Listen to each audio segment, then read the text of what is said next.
The distress call drifted through the cold void as a trembling whisper woven from fear and fading courage, carried by the fragile transmitters of a small frontier world that had never known. The gaze of Deathworlders before can never imagine that. Such beings could move unseen in the darkness beyond their skies.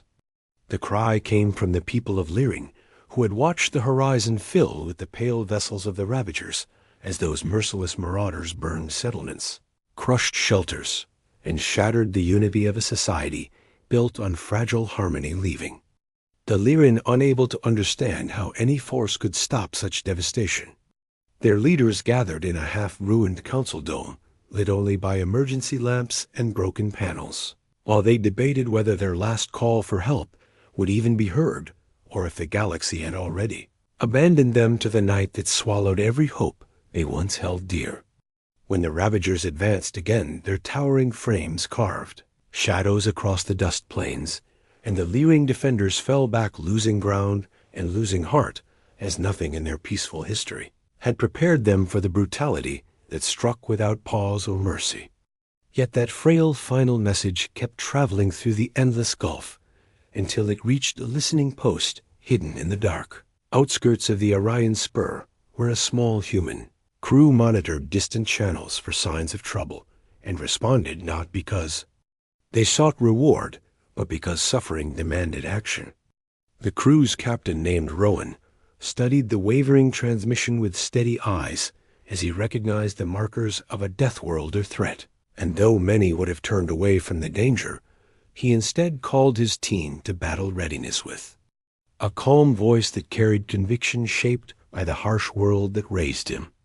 His vessel, named the Resolute, carved a quiet path toward the endangered planet, running silent along currents of dark energy as every member of the crew prepared for a confrontation that might overwhelm them, yet none voiced hesitation for humans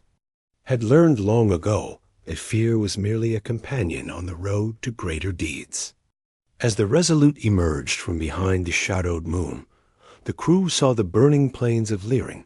and the large Ravager carriers descending like metal giants whose hulls glowed with violent markings that promised destruction wherever they landed. And the humans understood that there was no time for negotiation. Captain Rowan ordered a direct drop onto the war zone, and the humans leaped into the thick of battle with disciplined movements, shaped by generations of surviving a world filled with beasts, storms, and hazards. That taught them to fight with every fiber of their tenacious bodies. The first clash shook the ground as the humans deployed shock cannons and kinetic shields, carving protective corridors for fleeing Lyrian. Civilians who stared in disbelief at these newcomers, who fought with an unyielding drive, as if the suffering of strangers mattered just as much as their own safety.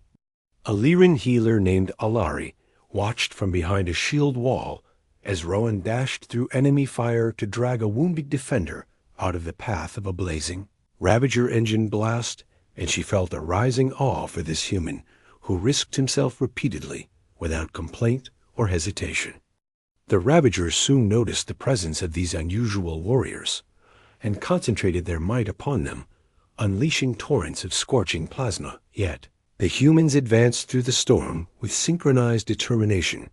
weaving between hits, rolling across broken stone and striking with precision. They pushed the towering invaders back. Alari observed that each human fought as if carrying an invisible weight built from countless past struggles, and yet that burden became a source of strength rather than despair, allowing them to endure pain and exhaustion with a resilience she had never witnessed before. Rowan reached the central ridge where Ravager commanders prepared a final bombardment meant to finish the Lyrian entirely, and he stood alone for a breath before his team arrived. But even in that solitary moment he showed no fear, instead launching forward with fierce resolve that cut through the enemy line like a living blade. The ridge trembled under the exchange of fire as the humans dismantled the Ravager artillery using improvised charges, while Rowan confronted the lead Ravager officer in a duel of strength, movement, and purpose, ending with the human driving the monstrous foe backward and toppling the final control node that powered their bombardment sequence. With the offensive broken, the Ravagers retreated toward their carriers, but the humans pursued relentlessly, disabling engines and breaching hulls until the invaders abandoned the assault, leaving scorched trails across the sky as they fled from warriors they once believed too few to challenge them. Silence settled over the battlefield when the final Ravager vessel vanished into the dark, and the Lyran emerged from shelters to witness the aftermath with disbelief as they gazed upon the humans whose armor bore marks of peril, but whose eyes still burned with steady determination. Alari approached Rowan as the sun rose over the ravaged plains, and she offered gratitude that wavered with emotion, for he and his crew had answered a call that no one else had heeded, and she told him that the Lyran would forever remember the courage of those who came from the darkest paths of the stars, yet brought the brightest hope.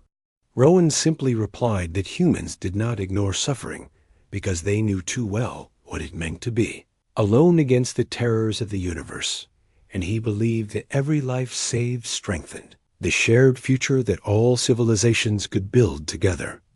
In the days that followed, the humans worked side by side with the Lyran, helping rebuild shattered homes, clearing debris, and tending to injured survivors, showing that their strength did not exist solely for battle, but also for restoration, compassion, and unity. Children gathered around the humans, asking how they learned to fight with such spirit, and Rowan told them stories of a world that challenged its people every day, teaching them to rise again after every hardship until resilience became part of their nature. The Lyran Council invited Rowan and his crew to a gathering held in the restored dome, where they honored the humans with a ceremonial emblem forged from the metal remnants of destroyed Ravager machines, symbolizing how despair had been reshaped into hope through shared action. Rowan accepted the emblem not for personal glory, but as a sign that the Lyran understood that strength need not be feared when guided by purpose and compassion, and he promised that humanity would always answer when the vulnerable called out into the vast unknown. As the Resolute prepared to depart, children and elders lined the path to the launch field, waving bright banners woven from local fibers, while musicians played ancient melodies that celebrated unexpected heroes who rose from the shadows to shield the innocent. Alari approached Rowan once more, and she asked whether humans truly felt no fear in the face of overwhelming danger, for she had seen them stand against the Ravagers with unwavering resolve that appeared impossible for beings who were not forged from steel. Rowan smiled gently and answered that humans felt fear deeply, yet they moved through it because they chose to protect others and because they believed that every moment of courage could shape a better tomorrow for those who survived the trials of the present. Those words echoed across the plains and lit a spark within the hearts of many Lyran, who realized that bravery did not require being unafraid, but instead required the will to stand even when fear whispered its cold warnings. And the Resolute lifted into the sky, leaving trails of pale light, the Lyran watched with admiration, knowing that the Deathworlders, who had arrived from the cold depths beyond their stars, had rewritten their understanding of resilience, compassion, and the power of unity. The galaxy soon spread tales of that battle, not as a story of violence, but as a testament to the strange and powerful humanity that rose from a world filled with unending trials, where determination was a survival tool and hope was a defiant flame never extinguished.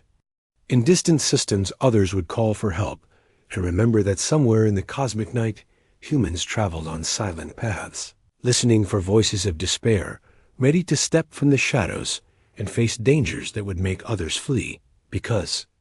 that was the promise woven into the legacy of the Deathworlders, who fought for those who could not defend themselves. And so the Lyran lived on rebuilding their homes, reshaping their fields, and restoring their culture, while carrying the memory of the day when their cry reached a distant crew who listened and came without hesitation, forging a bond that would